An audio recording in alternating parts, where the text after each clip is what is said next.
जख्मी हुए जो हों तो महसूस ये हुआ, चूमा था किसी फूल को दीवानगी के साथ, रख के तेरे लब पे लब सब शिकायतें मिटा देंगे।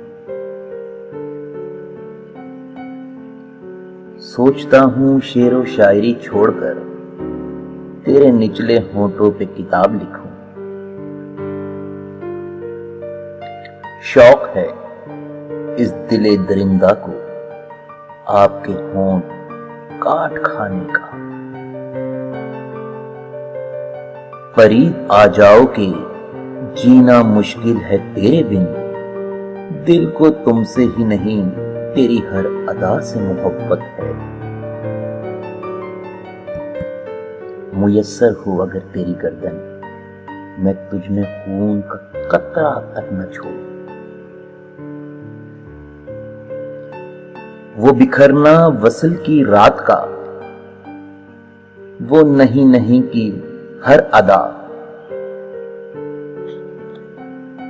पास आओ और हटा दो गर्दन से बाल, फिर गर्दन भी मेरी और मर्जी भी मेरी। सब्र आंखों में था न होंठों पर, घर तक उसको मैं चूमता लाया।